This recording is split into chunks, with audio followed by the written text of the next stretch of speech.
வணக்கம் மக்களே, நம்ம சேனலில் ஃபர்ஸ்ட் டைம் பார்க்குறவங்க மறக்காமல் சப்ஸ்கிரைப் பண்ணிக்கோங்க. இப்போ நம்ம பார்க்க போகிறது மகாநதி தான். விஜய் வந்து பார்த்திங்கன்னா ஒரு வழியாக காவேரியை விட்டு வீட்டுக்கு கொண்டு வந்து விட்டுட்டாங்க. வீட்டுக்கு கொண்டு வந்து விடும்போது அவங்களுக்கு ரொம்பவே கஷ்டமாக இருக்குது.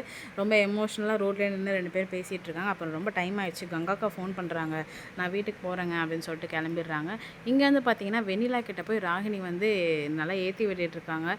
நீங்கள் ஏன் இங்கே சோகமாக உட்காந்துட்ருக்கீங்க, என்ன பண்ணுறது, நான் என்ன செத்து போகலன்னு சந்தோஷப்படுங்க, விஜய் என்னை வேணான்னு சொன்னதுக்கப்புறம் நான் ஏன் உயிரோடு இருக்கணும் அப்படின்லாம் சொல்லிட்டு ரொம்ப சோகமாக அவங்க வேறு பேசிகிட்டு இருக்காங்க. உடனே ராகினி தான் சான்ஸ்ன்னு சொல்லிட்டு, நீங்கள் கவலைப்படாதீங்க, நீங்கள் எப்போ விஜய்க்காக உயிரை கூட கொடுப்பேன்னு சொன்னீங்களோ அப்போவே விஜய் உங்களுக்கு தான், நாங்கள் சொல்கிறத மட்டும் நீங்கள் செய்யுங்க, கண்டிப்பாக விஜய் உங்களுக்கு தான் அப்படின்னு சொல்லிட்டு சொல்கிறாங்க. சொல்லுங்கள், நான் என்ன பண்ணணும் அப்படின்ட்டு கேட்குறாங்க. உடனே நீங்கள் இத்தனை நாள் விஜய் கேள்வி கேட்குறீங்களே, விஜய் காவேரின்றாரு, அந்த காவேரி கிட்ட போய் பேசணும் உங்களுக்கு ஏன் தோணலை? ஆக்சுவலாக பார்த்தீங்கன்னா நம்ம காவேரி தான் அவங்களுடைய லீகலான ஒய்ஃப். ஸோ அதனால் விஜய் எப்படி அவளை விட்டுட்டு வர்றதுன்னு கூட யோசிச்சிருக்கலாம்ல. ஏன்னா எனக்கு தெரிஞ்சு அவங்க 2 பேருக்குள்ளே பெருசாக லவ்லாம் இருந்த மாதிரி தெரியல. அதனால் விஜயோட இமேஜ் போயிடும் அப்படிங்கிறதுனால தான் விஜய் உங்களை வேணான்னு சொல்கிறாங்க.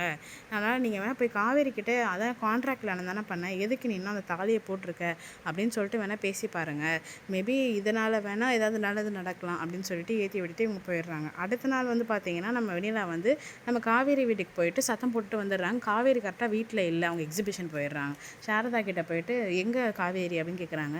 நீ எதுக்குமா இங்கே வந்த அப்படின்னு சொல்லிட்டு சாரதாவும் அவங்க வீட்டில் இருக்கவங்க கேட்குறாங்க.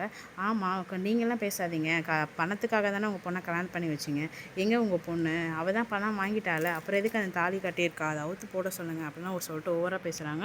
உடனே ரொம்ப டென்ஷன் ஆகிடுறாங்க. அப்புறமா இந்த விஷயம் காவேரிக்கு தெரிஞ்சு அவங்க என்ன பண்ணுறாங்க, பெட்டி படிக்கையெல்லாம் எடுத்துகிட்டு விஜய் வீட்டுக்கு போயிடுறாங்க. இது ஏன் புருஷன் வீடு, நீ முதல்ல கிளம்பு, நாங்கள் என்ன டிவோர்ஸ் பண்ணிக்கல, நீ என்னத்துக்கு இங்கே உட்காந்துட்ருக்க, நான் கம்ப்ளைண்ட் கொடுக்குவோம் மேலே அப்படின்னு சொல்லிட்டு நம்ம காவேரி பார்த்திங்கன்னா செமையாக கத்தி விட்டுறாங்க வெண்ணிலாவை பிடிச்சி. விஜய் எதுவுமே சொல்லாமல் நின்றுட்டுருக்காங்க. நம்ம சேனல் சப்ஸ்கிரைப் பண்ண ரொம்ப நன்றி. சப்ஸ்கிரைப் பண்ணாதவங்க மறக்காமல் சப்ஸ்கிரைப் பண்ணிவிடுங்க.